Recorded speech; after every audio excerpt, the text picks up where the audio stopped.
Hospice Nepal is a registered, non-profit, non-governmental organisation established in the year 2000. It grew out of the vision of four friends who recognised the need for effective palliative care services in Nepal.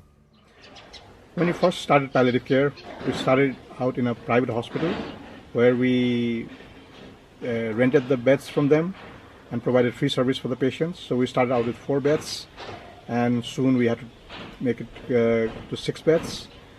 And then we decided that we had to come out of the hospital environment, and we leased this land here and built this building and started the 8-bedded hospice after that. It's a long history. It's almost 17 years back. 4 of us, we are the friends from our schoolhood. Yeah. So we are thinking that we should give something to the society which others have not started. So this is the main reason that we have come up with this service, because at that time nobody knows about the palliative care services.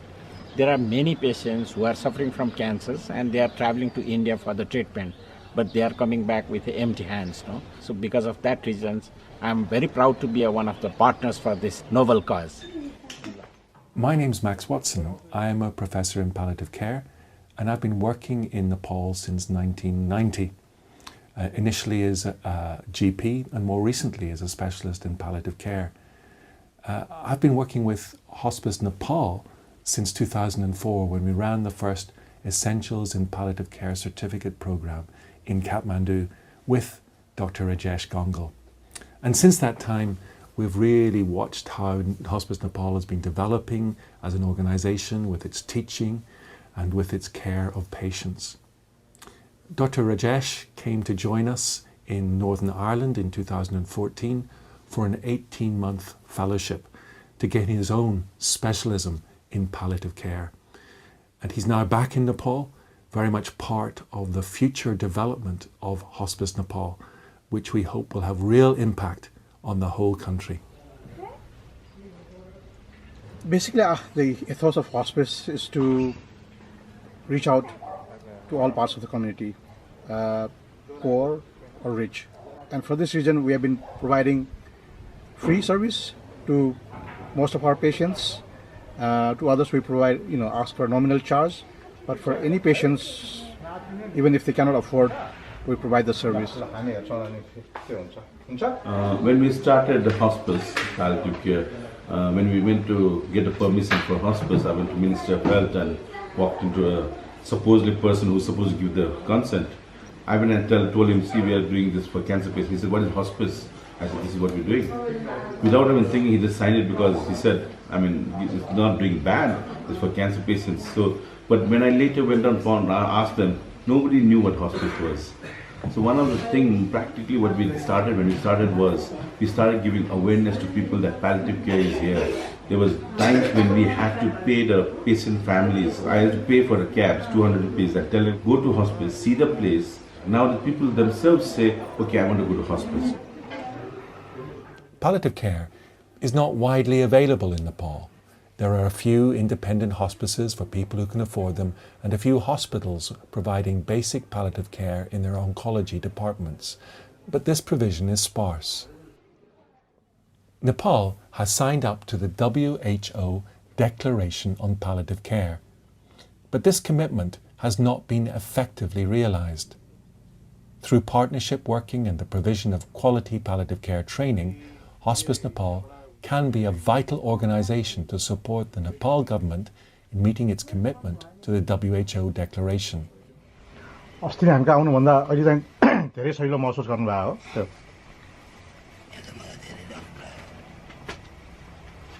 आउँदाखेरि गाह्रो थियो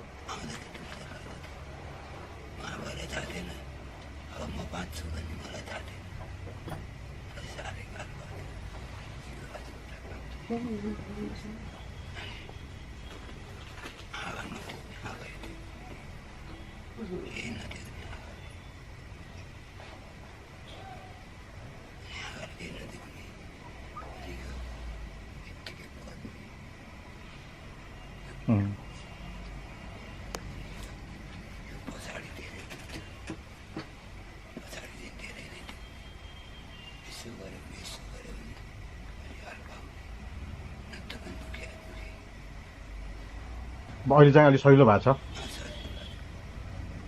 के हिसाबले सहिलो भयो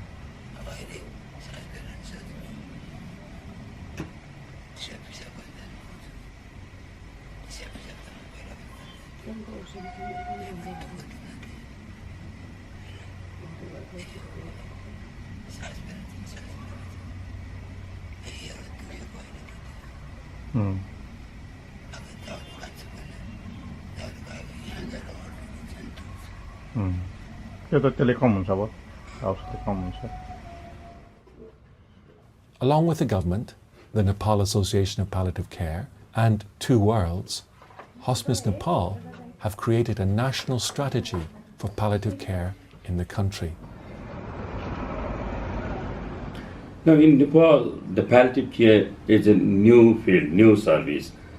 To some extent, the doctors, health workers, paramedicals were providing palliative care. But the people, the stakeholders of the palliative care, we thought that until and unless there is a full commitment, support from the government in a planned way, that palliative care cannot be developed in Nepal. So, to develop that with the help of Two Worlds Canada and other stakeholders, we jointly handshake with the government of Nepal and develop a palliative care strategy for the Nepal. And we handed over to the government, and finally the government has endorsed it also. Now it has become the strategy, officially national palliative care, Nepal's palliative care strategy. Hospice Nepal is very historical in the development of palliative care in Nepal, because Hospice Nepal is the first hospice which was established in Nepal. In fact, they are the one who brought the idea to the peoples of the country that a hospice and palliative care is very much important. They are the one who were providing the palliative care. Even they, not only the institution, they go to the home care also. Hospice Nepal will be the very much instrumental to run all palliative care activities in Nepal. Their role will be very, very important.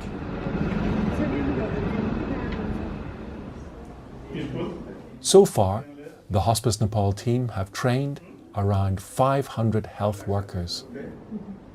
It would be helpful for me to take care of the patient, of those patients who really need care, to relieve their sufferings and to really help them to have a peaceful life and to increase their quality of life. So I can really help. So I have that idea of palliative care and how to use the medications and all the facts that I need to take care of the holistic care of the patient, and I also need to consider all those things. So for this I came here to get some knowledge and to make my practice better.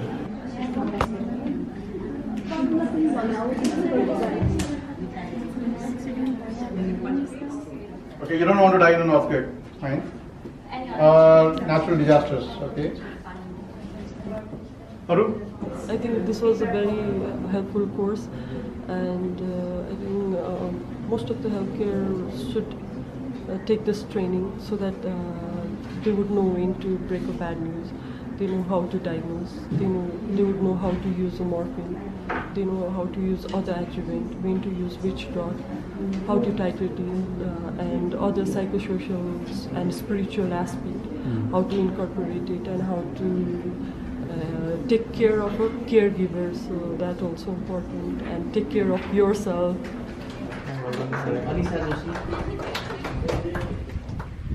Supporting health professionals to deal with the emotional challenges of working in palliative care is also very important.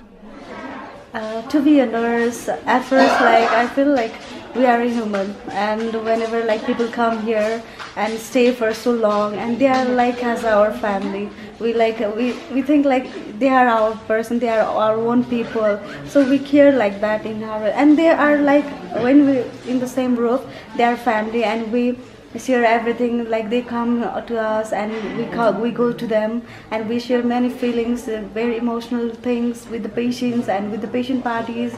And to the end, it's really difficult moment for us too, because they are obviously losing their person also, but we are also losing a person. We feel like that it is really emotional attachment which we have, and it's really hard for us sometimes.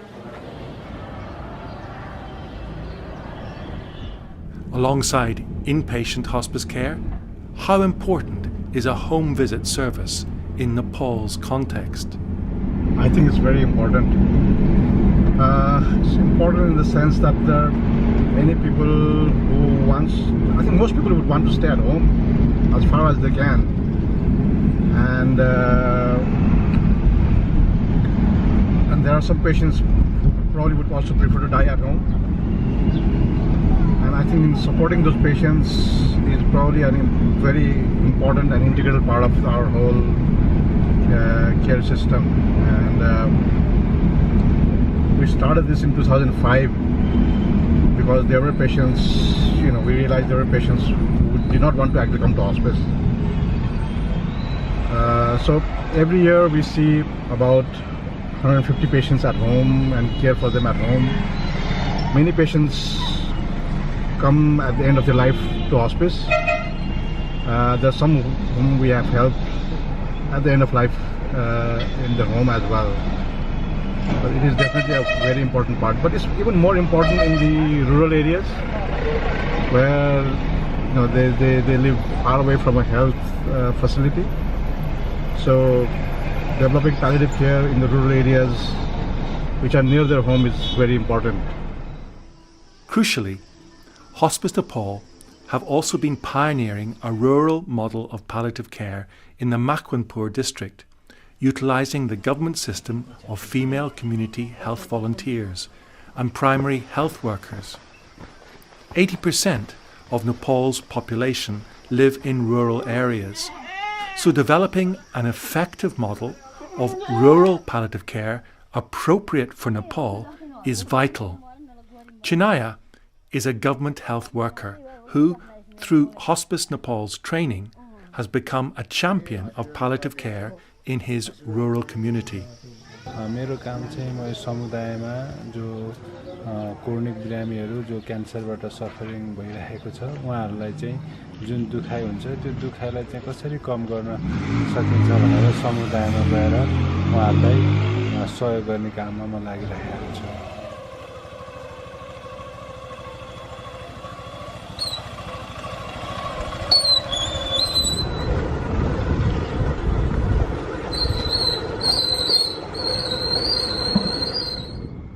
गाउँमा भएका त्यस्तो बिरामीहरूलाई समस्याहरू चाहिँ एउटा कुरा उहाँहरूलाई त्यो घर परिवारलाई पनि त्यो रोगको बारेमा थाहा नभएको र बिरामीलाई दुखिरहँदाखेरि उहाँहरू हेरेर मात्रै बसिरहनु पर्ने एउटा बाध्यता. दोस्रो बाध्यता भनेको काम गरेर खानुपर्ने हुँदाखेरि सबैजना समुदायमा गएर काम गरिरहेको हुन्छ अनि बिरामी एक्लै घरमा हुन्छ र उसले देखरेख गर्ने मान्छे हुँदैन र त्यस्तै गरेर उसले चाहिँ अब दुख्यो भने कुन औषधिले मेरो दुखाइ कम हुन्छ भने उहाँलाई साइको सोसियल सपोर्टको पनि आवश्यकता परिरहेको हुन्छ.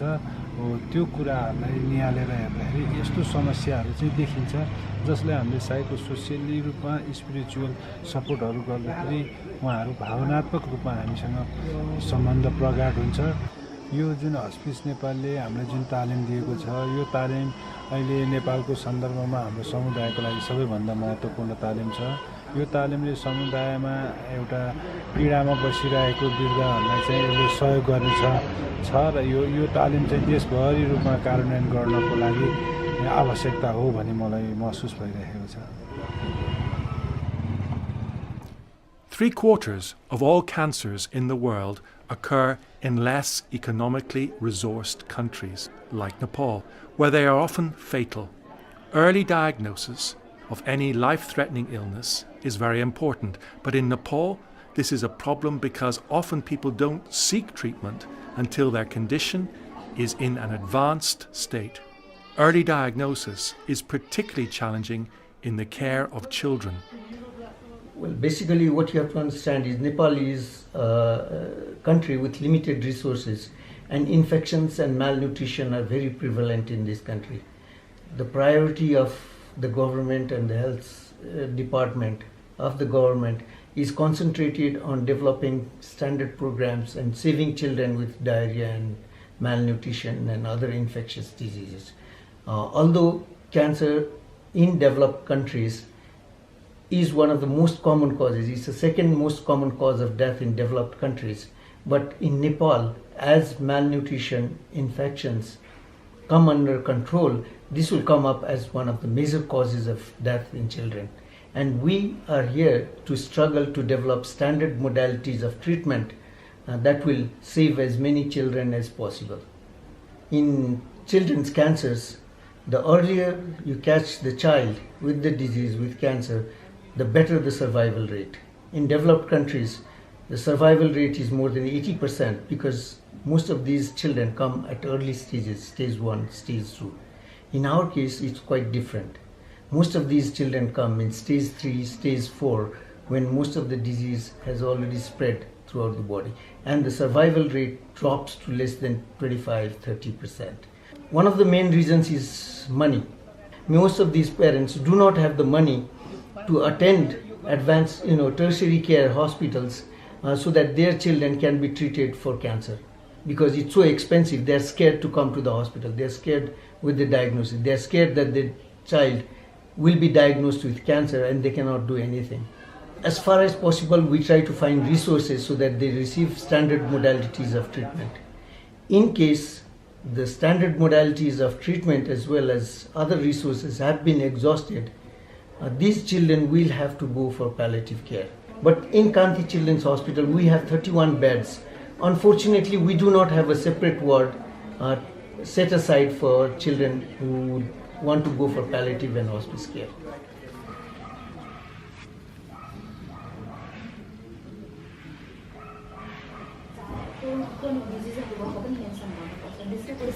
My name is Rosni Gautam. I'm from nursing background, working as a lecturer in Tribhuvan University Institute of Medicine.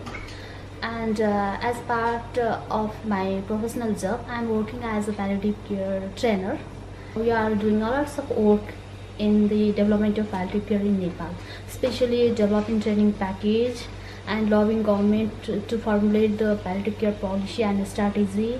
And one of the major achievements during this year is we are able to integrate the palliative care certain course in the training schedule of the government. We usually post participants for the clinical posting here, and most of the participants very happy. They are doing a lots of palliative care, gaining experience here and dealing with the patient, and especially doing communication and care for the patient here.